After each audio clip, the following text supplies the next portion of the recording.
Dans cette vidéo, nous allons aborder les complications et le suivi du diabète. Une des complications aiguës, principalement du diabète de type 1, est l'hyperglycémie majeure accompagnée des symptômes que l'on a vus précédemment.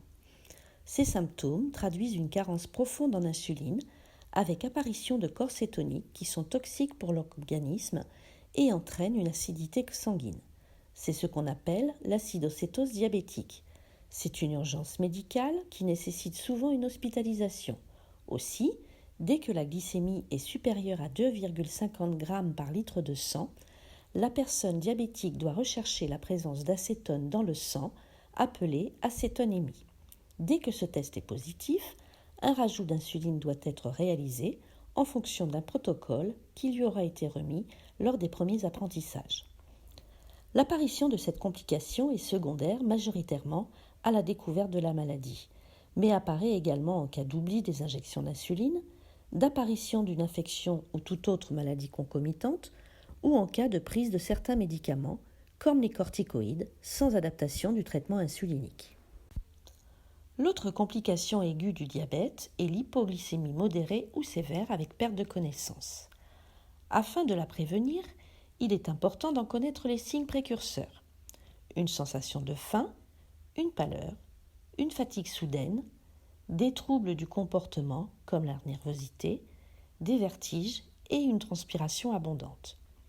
Il est nécessaire de prévenir l'entourage de ces symptômes afin qu'il puisse les repérer si la personne n'en est plus capable seule et dans ce cas, lui donner de suite de quoi se sucrer, comme un verre de soda ou autre boisson sucrée, 2 biscuits ou une cuillère à soupe de confiture. S'il y a impossibilité d'absorber du sucre ou perte de connaissance, l'entourage doit savoir réaliser une injection de glucagon. Dans ce cas, pas de panique. Cette injection se fait en sous-cutané, comme l'insuline, après avoir reconstitué le produit. Il faut attendre environ 10 minutes avant d'en constater les effets et ensuite, une fois la reprise de conscience, absorber du sucre comme vu précédemment. Ces deux complications aiguës peuvent être évitées si la personne et son entourage a été informés et éduqués afin de bien se connaître et ainsi savoir agir rapidement. Si le diabète est mal équilibré, à long terme, cela peut induire des complications chroniques. En effet, l'accumulation du sucre dans le sang au fil des années va avoir des effets délétères, notamment sur les vaisseaux sanguins, conduisant à une atteinte des yeux, et notamment de la rétine, ou rétinopathie diabétique, des reins, ou néphropathie diabétique pouvant conduire à une insuffisance rénale, des artères des membres inférieurs provoquant une artériopathie, du cerveau provoquant un accident vasculaire cérébral, ou du cœur provoquant un infarctus du myocarde. Cela peut également induire un dysfonctionnement érectile chez les hommes.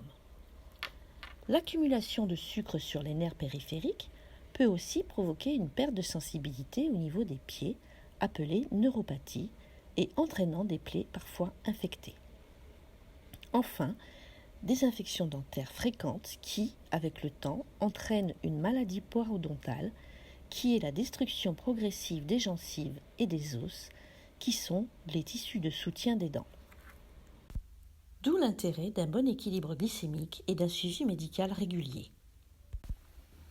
Aussi, un bon suivi médical est important afin de dépister et prévenir les complications. Une consultation annuelle avec un médecin diabétologue est préconisée.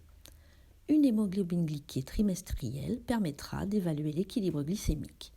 L'objectif étant de rester en général en dessous de 7%, mais ce chiffre peut varier en fonction de l'âge et du contexte. Le contrôle des facteurs de risque cardiovasculaire, comme le poids, la tension artérielle et l'arrêt du tabac, est souvent nécessaire chez les diabétiques de type 2. Puis tous les ans, un bilan complet doit être réalisé.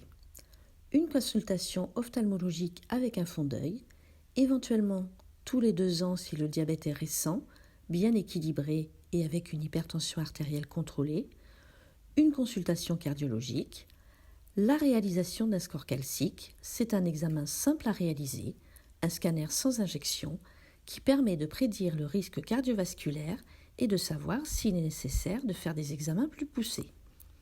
Un bilan dentaire, un bilan sanguin et urinaire complet qui comprend au moins le dosage de l'hémoglobine glyquée et du cholestérol HDL-LDL, ainsi qu'une créatininémie et le dosage de la microalbuminurie sur les urines de 24 heures.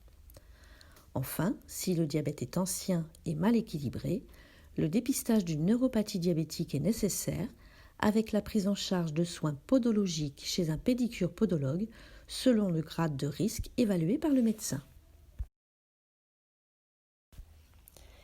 N'hésitez pas à visionner toutes les vidéos concernant les mécanismes du diabète de type 1 et de type 2, les différentes modalités de prise en charge du diabète de type 1 et de type 2, et toutes celles dédiées à l'alimentation et l'activité physique, et bien d'autres encore. Merci d'avoir visionné cette vidéo.